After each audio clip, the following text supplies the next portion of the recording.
Santa, mi Dios, una manera que esté de acuerdo a tu corazón, no de acuerdo a nuestro egoísmo. Ten misericordia de nosotros, Señor Dios nuestro. Bendice este mensaje, Padre, que sea para bien de todos nosotros. También te pedimos, Señor, que bendigas a nuestras familias, nuestros hijos, nietos, abuelos, tíos, etcétera, Padre Santo, sobre todo aquellos que todavía no te conocen, mi Dios, y que acrecientes cada vez más esta pequeña congregación. Ten misericordia de nosotros, en el nombre de Cristo Jesús. Amén. Tomen asiento, hermanos. Pues vamos a seguir hablando acerca del rol del varón en el matrimonio, del marido. ¿Qué cosa tiene que hacer un esposo en el matrimonio? Antes de comenzar, yo quiero abrir un paréntesis y hacer un pequeño llamado a la madurez.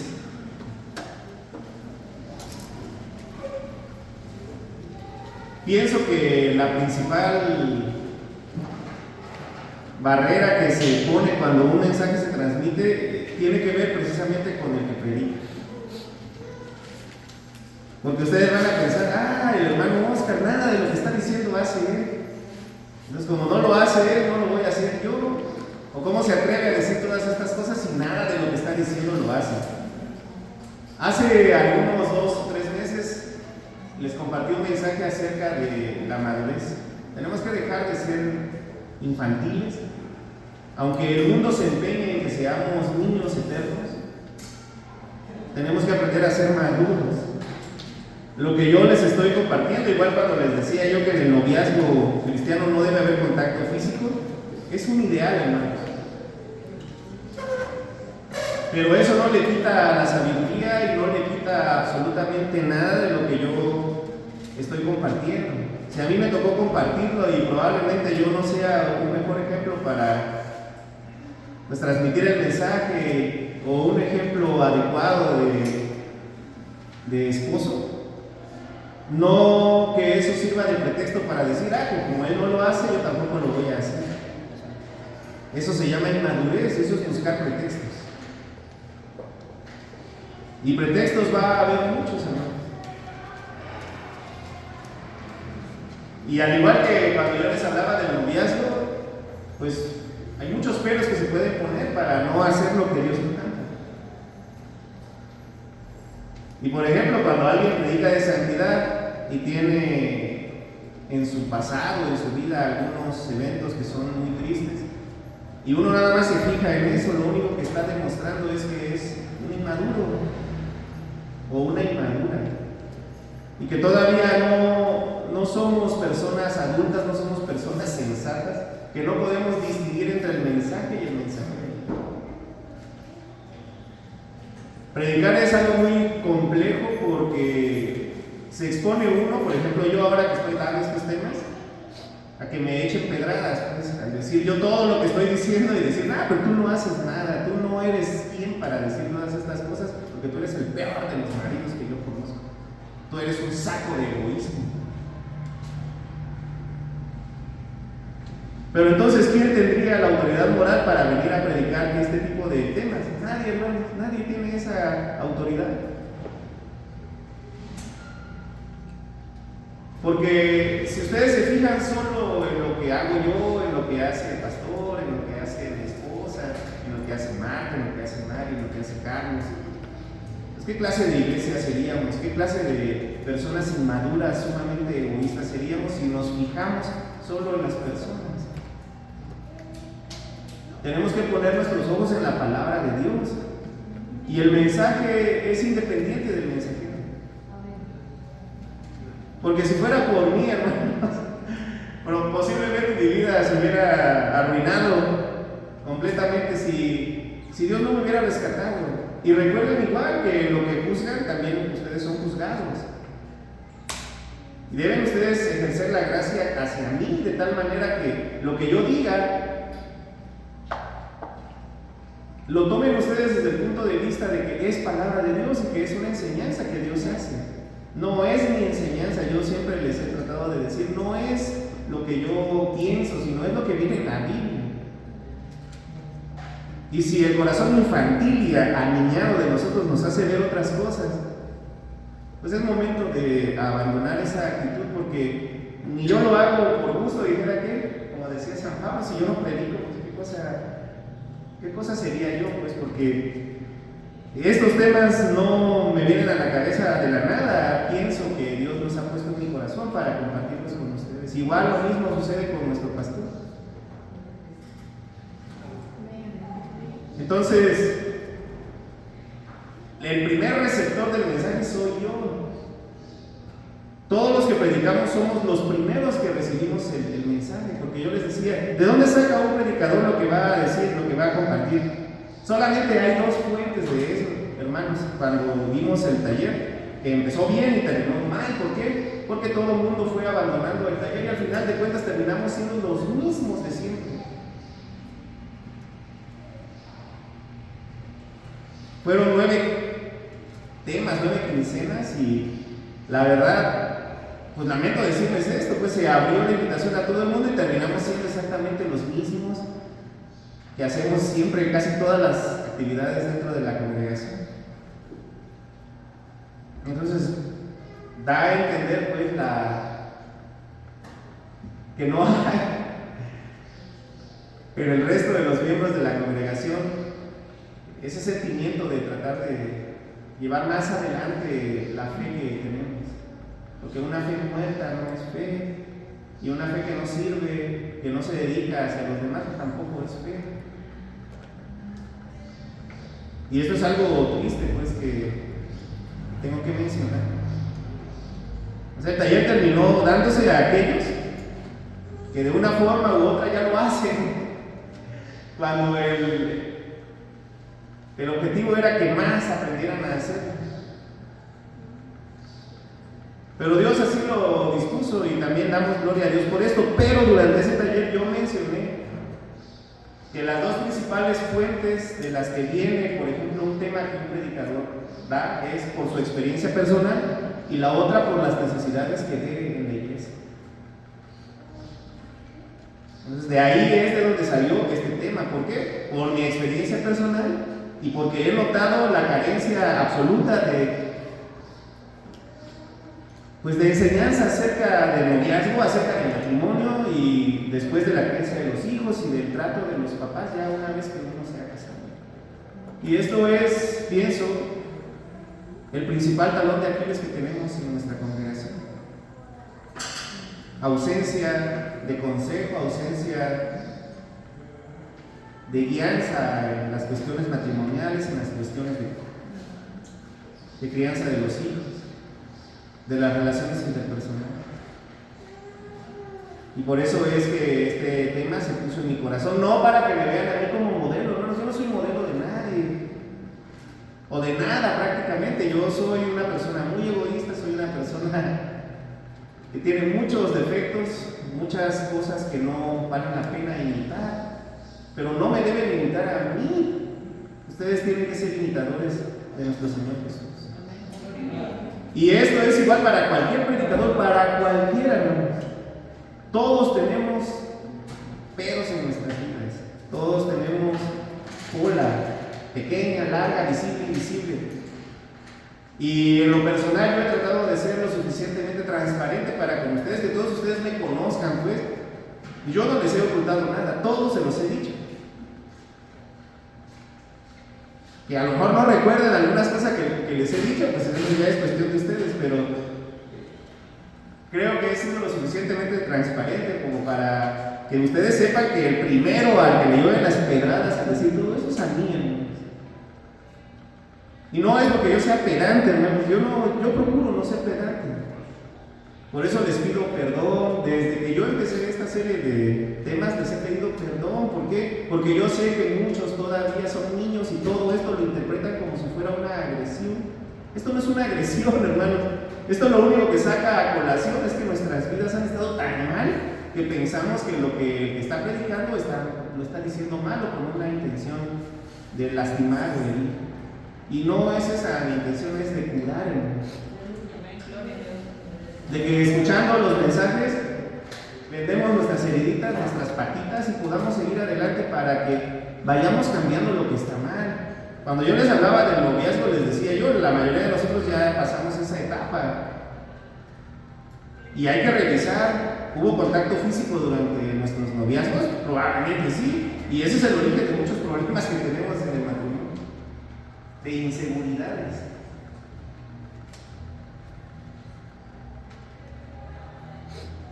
De malas decisiones. ¿Todo por qué? Porque en el noviazgo que tuvimos cuando algunos estábamos en el mundo o incluso siendo cristianos, pues sembramos esa inseguridad en la mujer y en nosotros, y esa inseguridad se va transmitiendo a los hijos y se va haciendo una serie de eventos desafortunados que al final de cuentas terminan afectando, incluso destruyendo nuestras vidas. Porque no supimos aquilatar lo que la palabra del Señor enseña. Según la Biblia, en el noviazgo no debe haber ningún tipo de contacto. Ese es el consejo. Ustedes tómenlo o deséchenlo y cosechen de acuerdo a su decisión.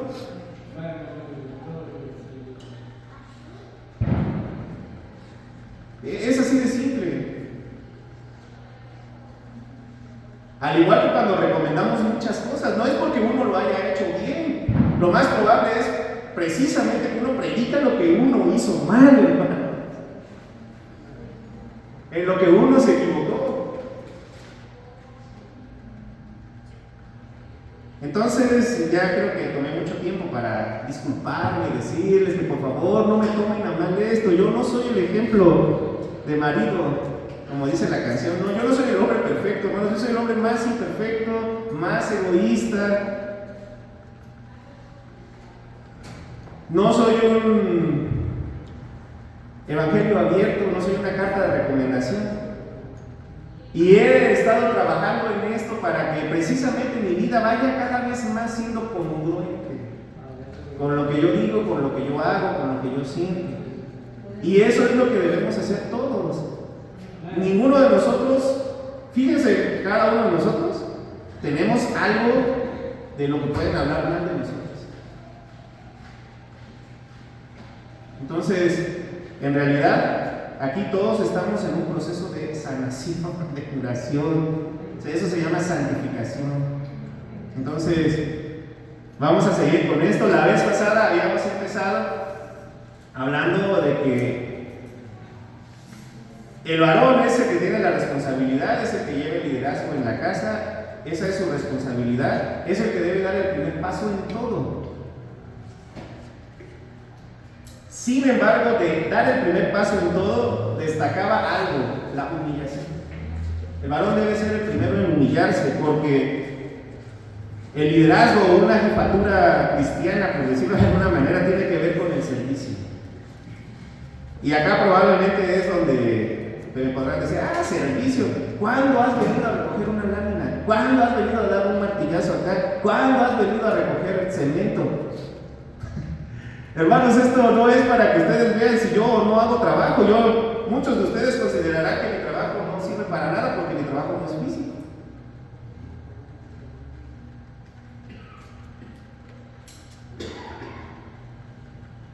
No todos vamos a hacer. Y entonces no todos haremos lo mismo, pues. Y aquí es donde yo les quiero decir, precisamente entra esto que se llama madurez, sensatez. A lo mejor yo no sé grabar ni soldar, hermanos. Ni se me ha pasado por la mente hacer algo así. A lo mejor yo no aguanto un saco de cemento, ni una viga de fierro. Pero hay otras características en las que yo he servido. Como por ejemplo esta.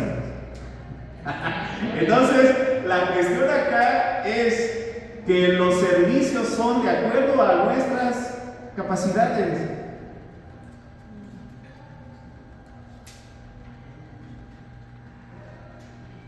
No de acuerdo a lo que no sabemos hacer. No de acuerdo a lo que no podemos dar.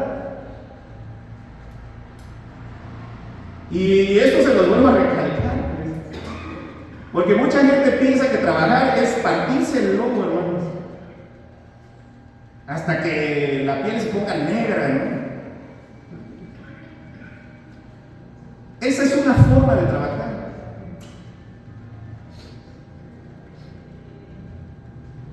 Pero hay otros tipos de trabajo, como los que yo realizo, que a lo mejor no son físicos, hermanos, pero cansan, estresan. Y no lo digo otra vez ni a modo de reclamo, sino para que juzguen con justo juicio. Que el servicio no nada más es venir a hacer el aseo acá, o levantar un bulto de cemento. Esa es una forma de servicio. Hay diversas formas de servicio, porque San Pablo lo dejó muy clarito. No todos somos oreja, no todos somos ojos, no todos somos mano. Ni la mano le va a decir al ojo, porque tú eres ojo, yo valgo menos, o el ojo a la mano, porque tú eres mano, yo valgo más. Así no funciona esto, de ninguna manera.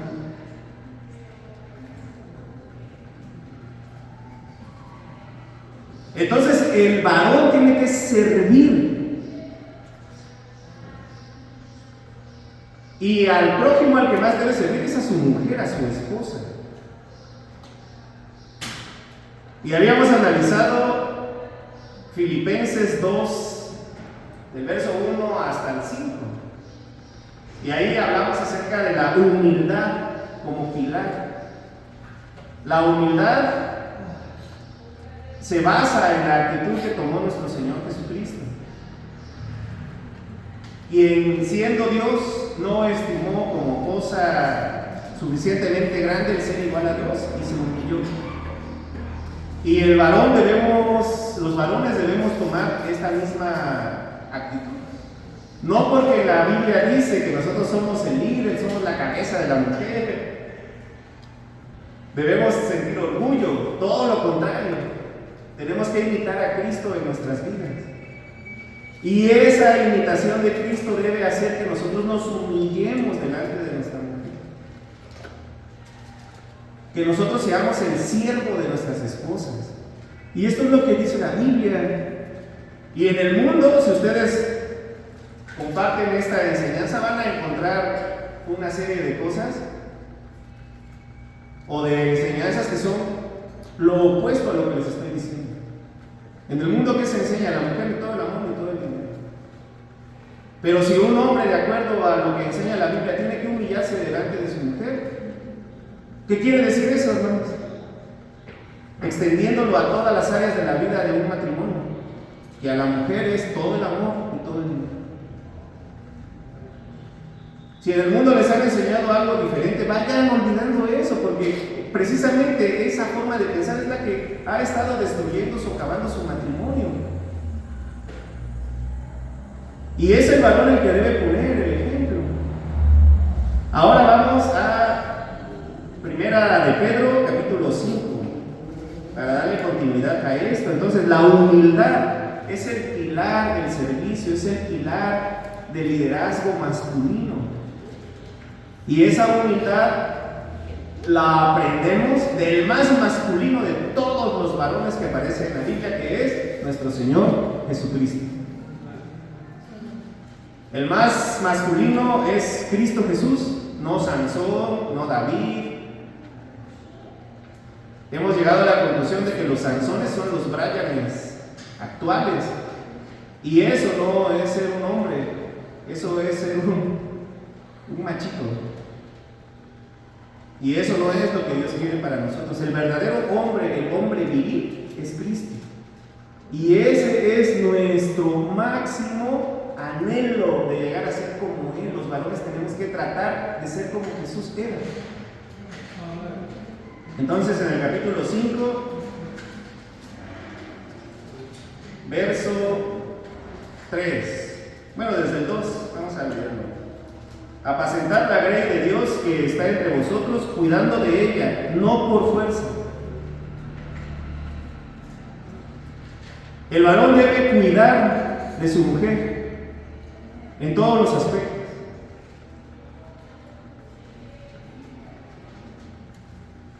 El servicio que el hombre le da a su mujer tiene que ver con cuidarla. El varón debe cuidar la salud de su esposa. El varón debe cuidar las finanzas de su esposa. El varón debe cuidar el corazón de su esposa. El varón debe cuidar a los hijos que tuvo con su esposa.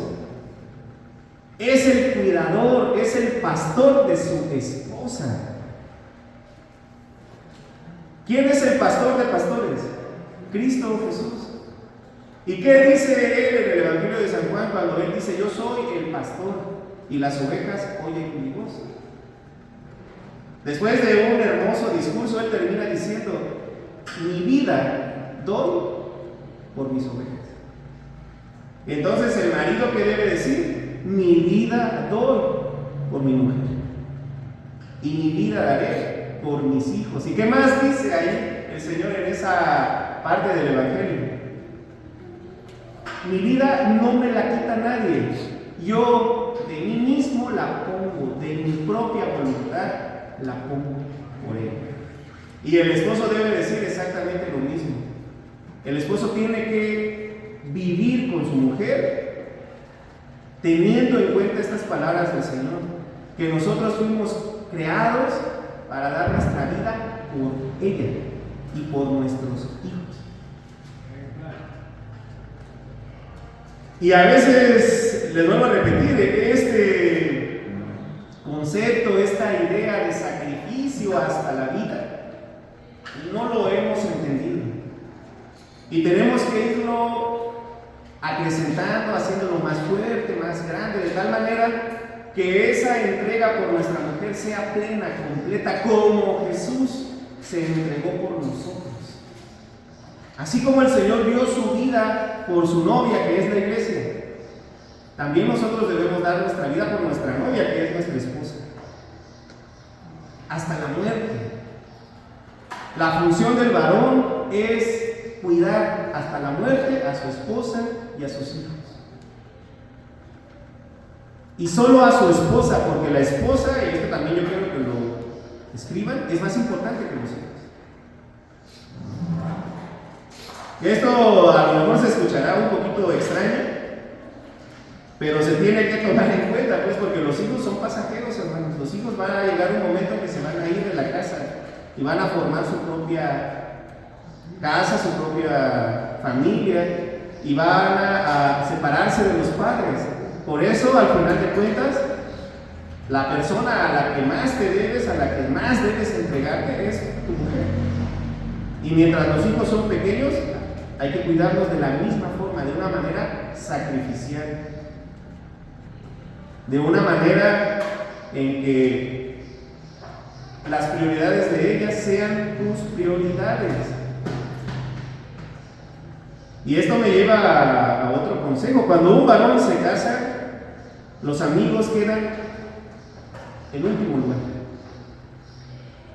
Muchas peleas que son sumamente comunes, pero a mí en lo personal se me hacen ridículas, tienen que ver, por ejemplo, con que un domingo el esposo quiere ir a jugar fútbol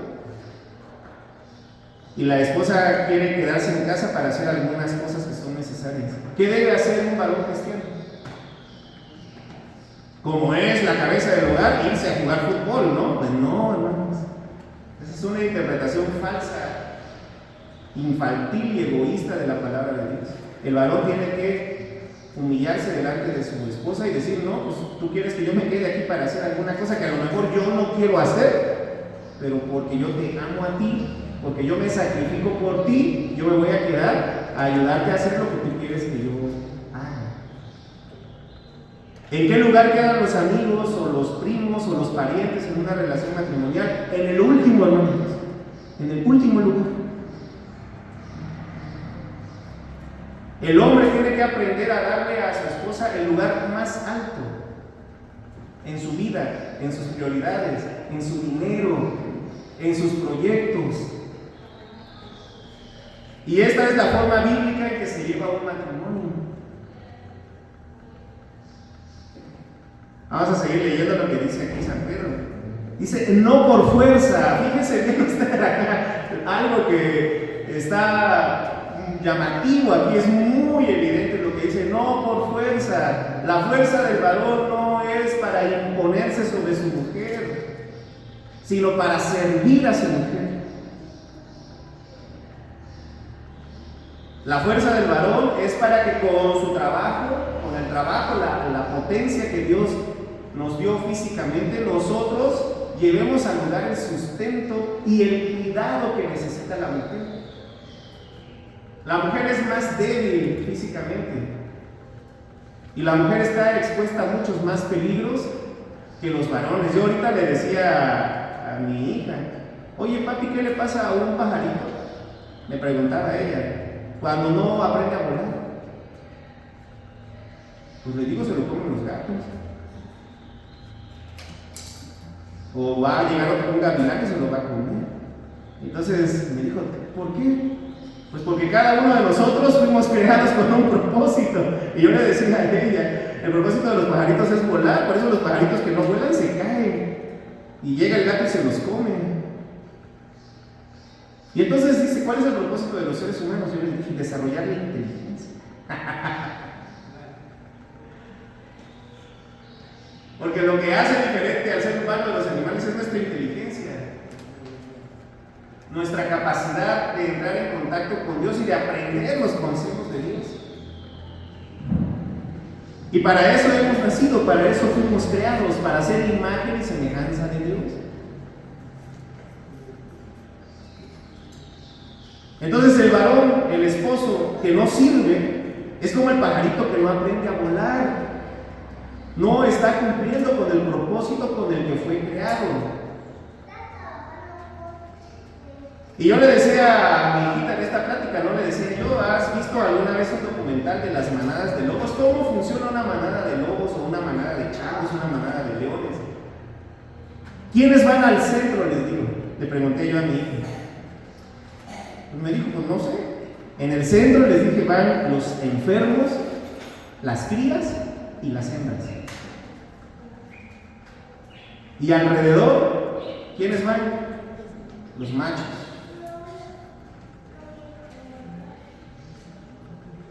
Y yo le decía, ¿te has dado cuenta que cuando hay un ataque, digamos un oso que ataque a la manada de lobos, ¿quiénes salen primero a enfrentarse al oso? Los machos, los más fuertes. Y en la pelea le digo yo a mi hija, ¿quiénes mueren? Le decía ella. Me dijo, las crías, las hembras o los enfermos.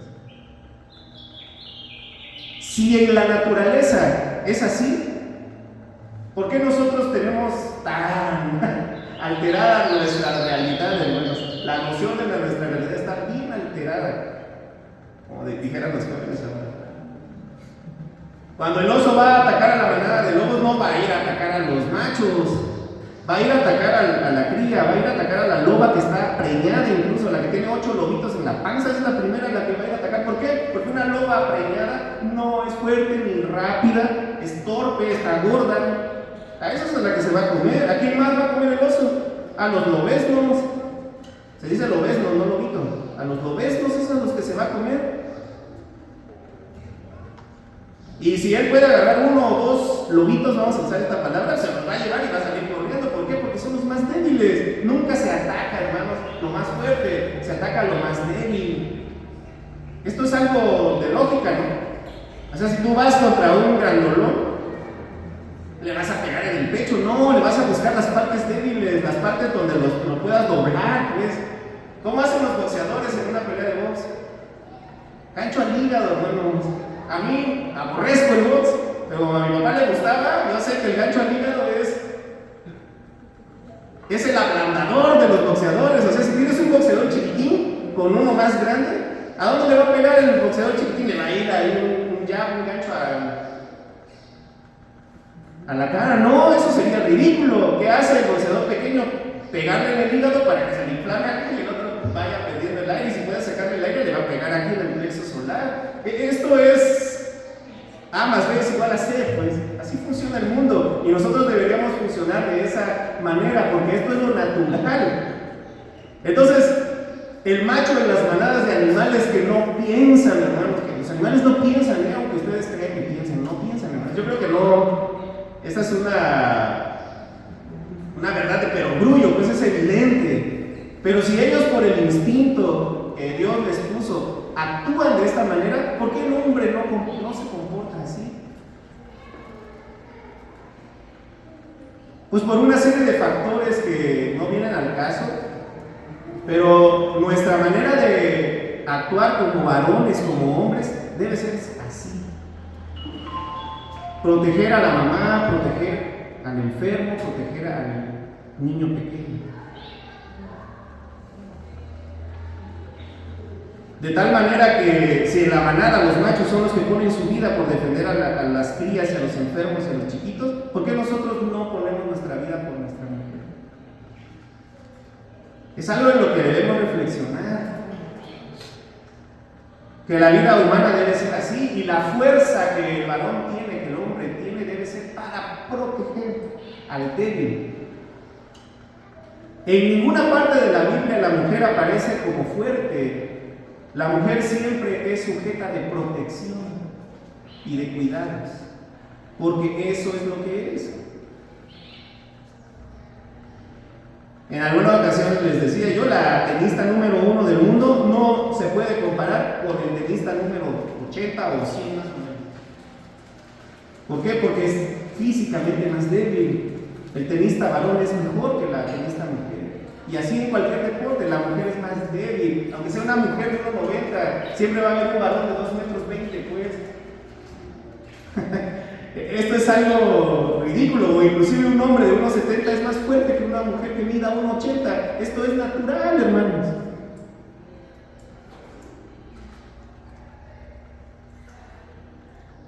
Entonces la fuerza de la que habla Pedro se usa para proteger. Se debe usar para proveer. El varón debe ser trabajador, entregado a su esposa.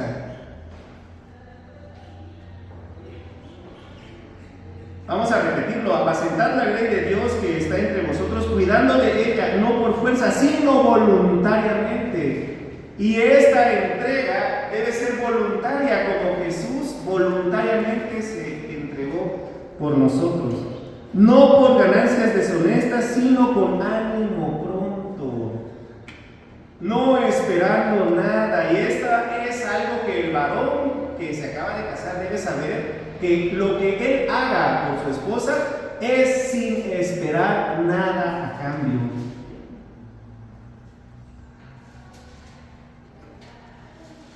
Nosotros debemos trabajar para nuestra esposa sin esperar nada a cambio. El varón que espera algo a cambio de su esposa no sabe lo que está haciendo, porque el carácter femenino, hermanos, tristemente no es recíproco.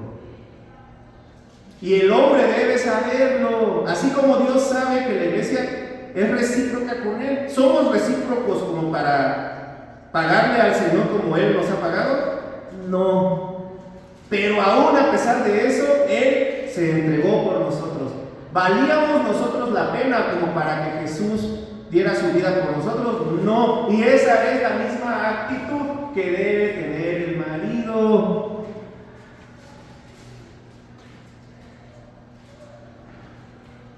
El carácter femenino así es. Y nosotros debemos tener la madurez para sobrellevarlo.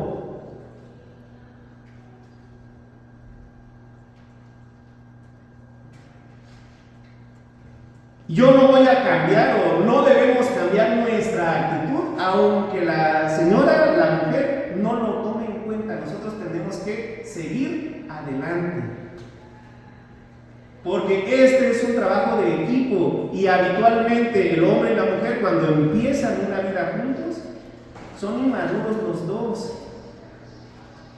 Pero en ese juego, y aquí me voy a adelantar un poquito, la mujer tiene que también aprender a valorar el esfuerzo de su marido, a aquilatar lo que hace su esposo, a no volverse, como dice la palabra de Dios, una gotera constante. Porque lo que hace que el hombre inmaduro, abandone a su mujer, y esto lo he platicado muchas veces, hermano. En una plática un tanto vulgar que tuvimos en mi trabajo, Hablaban todos acerca de las características físicas que debería tener una mujer, pero un amigo mío dijo, a mí no me interesa eso, dice.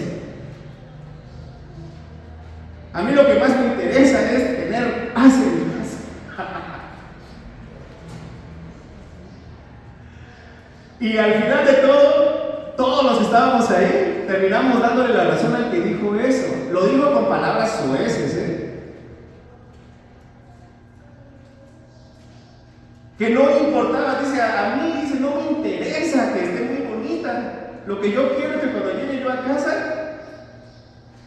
encuentre yo paz y tranquilidad. Si ustedes se dan cuenta, y esto es lo que yo les estaba relatando hace un ratito, el carácter de la mujer generalmente, y yo lo he corroborado en todos mis amigos divorciados, casados, uno divorciado ya 7 veces, otro que va por la tercera, cuarta y así, la constante que ellos describen es que la mujer no sabe dar paz. Pero el hombre debe aprender a sobreponerse a eso. El carácter viril debe sobreponerse al hecho de que probablemente la mujer no te va a dar paz, sino que va a tender a volverse una gotera constante. Porque la naturaleza es así, hermanos. ¿Qué quiere decir gotera constante en pocas palabras? La mujer siempre te va a estar reclamando, nunca va a estar conforme con lo que tú hagas. Esa es su naturaleza, así es, hermanos.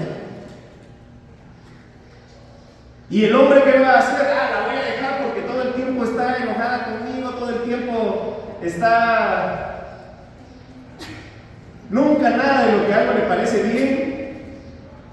No, ¿por qué? Porque tenemos que ser imitadores de Cristo. Imagínense que el Señor fuera así con nosotros. Hermanos, nosotros somos una piedra en el zapato de Jesús. ¿Se ha puesto usted a pensar en eso? La iglesia es la gotera constante de Cristo. ¿Por qué no crece en la iglesia? Porque no somos santos, hermanos, por nuestra falta de santificación, por nuestra carnalidad. ¿Y eso cómo creen que lo toma el Señor desde el cielo cuando nos ve? Pues lo toma a mal, pues. ¿Por qué? Porque dirá, mira, tantas cosas te doy, todos los días te traigo tu agua, te pongo la mesa, te doy tu sustento, todo lo que trabajo es para ti, la salvación la compré para ti, ¿y tú cómo me pagas? Con una vida carnal. Imagínense que el Señor fuera un niño como nosotros somos niños, un egoísta como nosotros somos egoístas. ¿Qué hubiera ya hecho con nosotros? ¿Qué dice la ley de Moisés?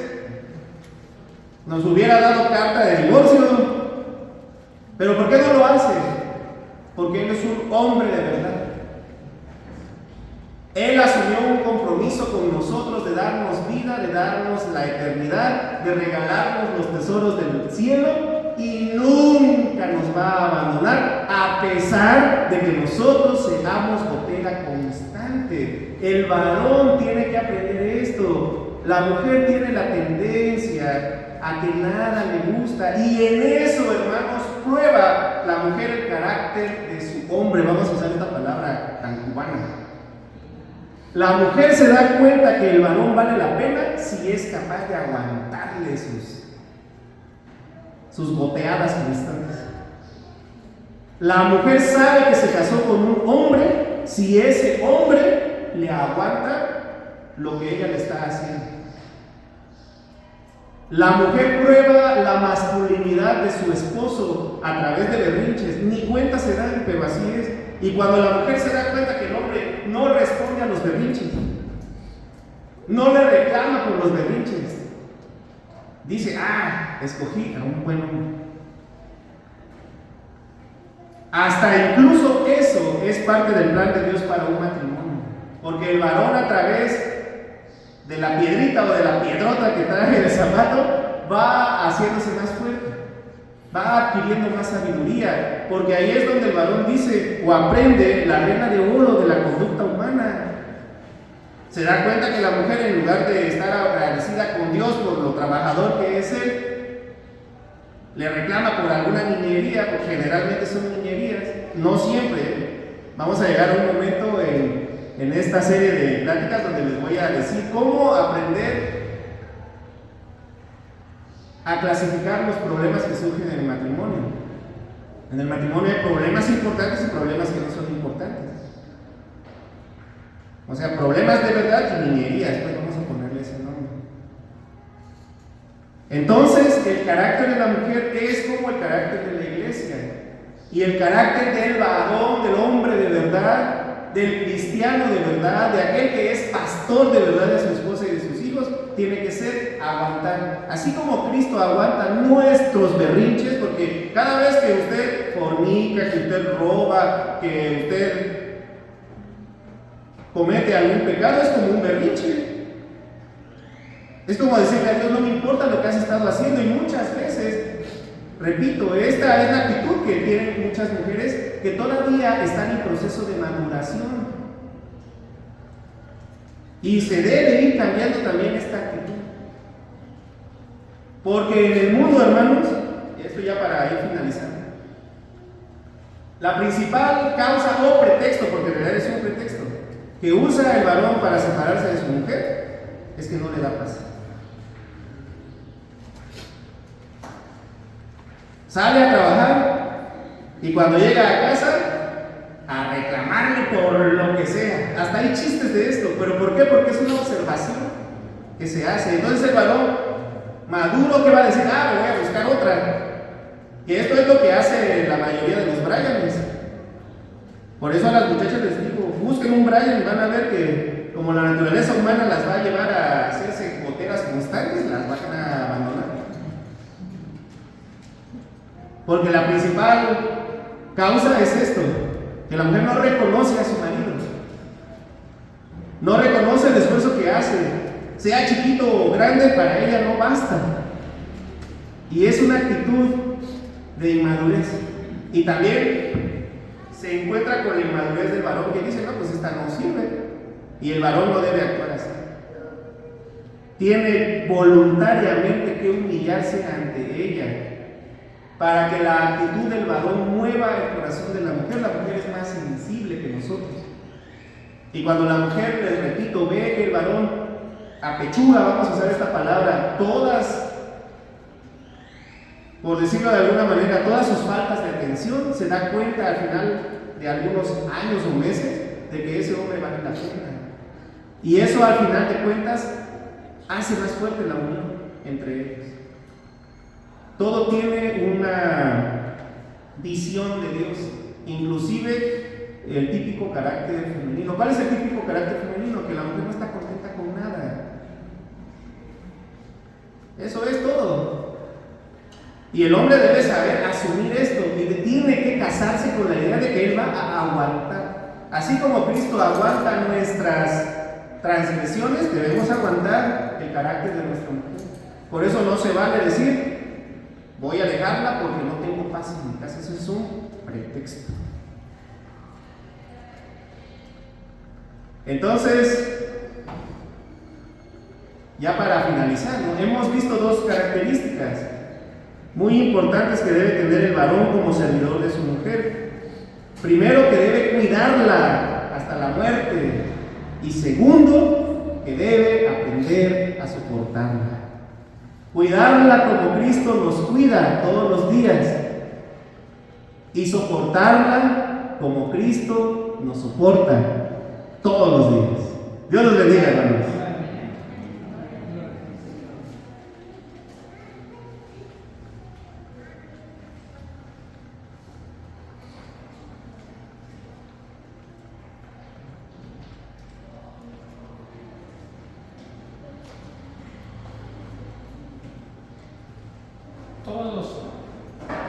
Todos tenemos que ir aprendiendo cada día. Para eso es que nosotros nos reunimos, ¿no? Para aprender también, no solamente para darle alabanza a Dios, ni para orar. es importante todo eso, pero también para aprender de los consejos del Señor. Va a ser 2 semanas. Yo vine, no recuerdo a qué vine, pero vine aquí en la casa de oración. Y estaba un señor un poco adelante de aquí, ¿no? De la casa de oración. Y me dice, hasta que lo encuentro, es que tiene varios días que lo he estado buscando, ¿no? Porque tengo problemas fuertes en el matrimonio.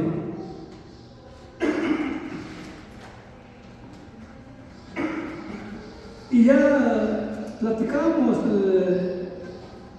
me dice cuándo tiene tu tiempo, el día que guste, le va a hacer un tiempo, puede hoy mismo, sí, le digo, pues vamos,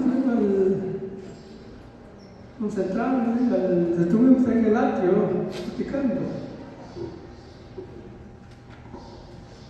Y me empieza a platicar, ¿no? Su experiencia, lo que ha tenido, cómo inició pues, el problema y hasta dónde llegó. Les comento esto, ¿no? Para que entendamos, ¿no? Hombres y mujeres, la mayoría de las veces tenemos la culpa nosotros como varones. Pero también, ¿no? Como escuchábamos, ¿no? La mujer a veces no colabora, se aferra, ¿no? a lo suyo. ¿Sí? Y él me decía, ¿no? Que se iba a su trabajo y siempre que llego no la encuentro en casa.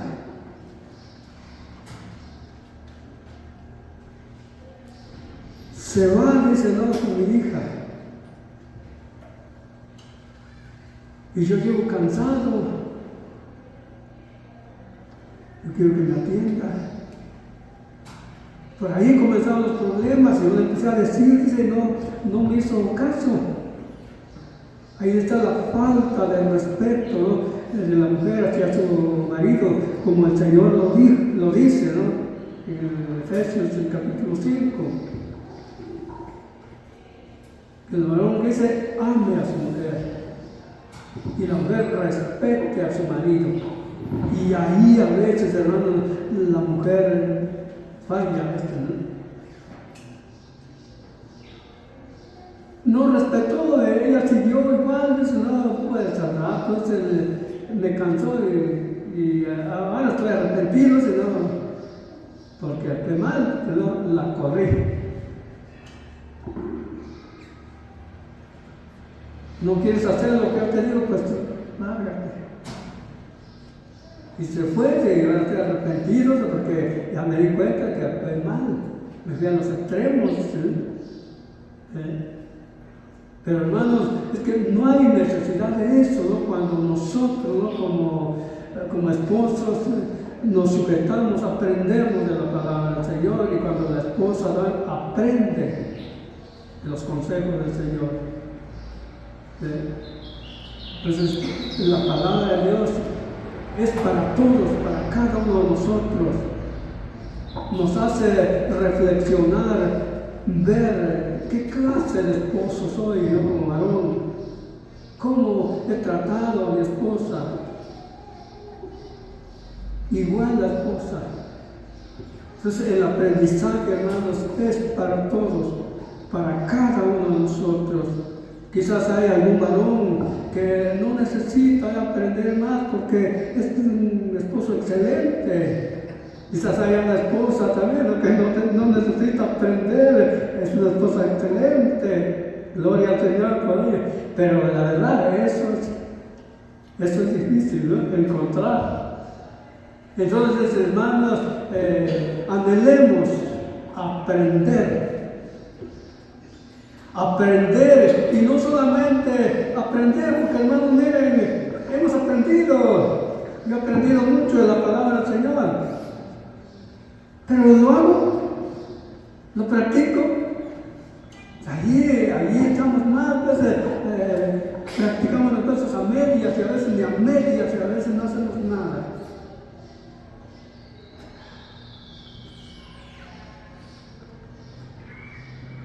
Se ha hablado mucho de mano a los jóvenes. Y no a los jóvenes también, como nosotros, de matrimonios. Pero los jóvenes se han enfocado mucho, ¿no? Que se cuiden, se guarden, ¿no? Que tengan cuidado, que no haya contacto físico, ¿no? En el noviazgo. Obedecen, entienden, lo hacen. Y yo, pues, fui joven también, ¿no? Tuve mi etapa de noviazgo que, pues, me hace recordar, ¿no? La verdad, el varón en el noviazgo lo que más anhela es contacto, ¿no? Tomarla de la mano y abrazarla.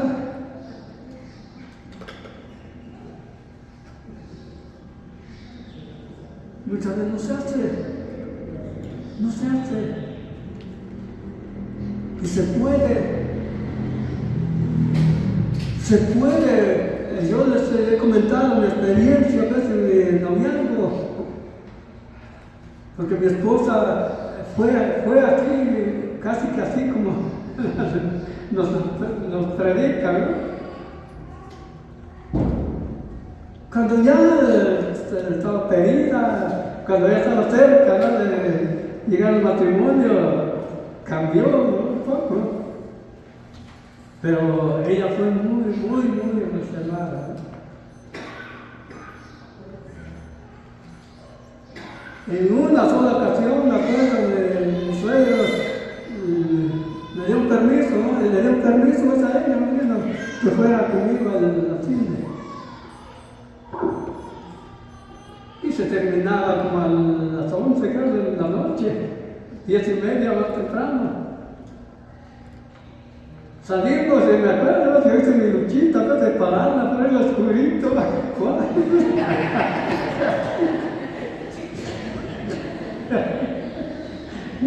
No, se me hizo. Y yo lo festejo hasta el décimo, el hombre. No, ahí se ve. La mujer sabia, ¿no? Yo creo que inteligente, ahí se da cuenta. Si el varón tiene buena intención, si el varón la quiere llevar al altar para unirse en matrimonio con ella, porque el que tiene esa intención, la mujer sabia se da cuenta, ¿no? Dice, aquí lo voy a conocer si de veras. ¿De qué? Y ahí el varón también. Y yo dice, no hay problema. Hacía mi luchita, ¿no? Pero no pasa nada, no hay problema. Va a ser mía. Tarde o temprano va a ser mía porque yo la quiero yo la hice mi novia para que sea mi esposa, para que un día sea mía. Ya cuando era mía, ahora por fin ya es mía, ¿no? Gloria al Señor. Entonces esto es bueno, hermanos, analizarlo, a los jóvenes. Más las mujercitas, pues son más delicadas. O sea que pierde más. También el hombre es delicado, pero pierde más la mujer. Y debe de tomar en cuenta esto. Y nosotros como maridos, ¿no? Como hombres casados, debemos analizar la enseñanza, ¿no? Y aprender para poner en práctica lo que aprendemos, que eso es lo más importante. Si no lo hacemos, piensen que nos estamos engañando a nosotros mismos, porque escuchamos pero no hacemos. Y el Señor quiere, ¿qué dice? Hacedores de la palabra, y no tan solamente oidores, dice, porque nos engañamos, dice, ¿no? Gloria al Señor por palabra, nos ponemos de pie, vamos a orar para ser despedidos. Padre, te alabamos, mi Señor, y bendecimos tu santo nombre. Te damos gracias, mi Señor, por tu palabra. Te damos gracias, mi Señor, porque nos permitiste darte alabanza, darte adoración. Pedimos del Señor que esta palabra, esta enseñanza quede grabada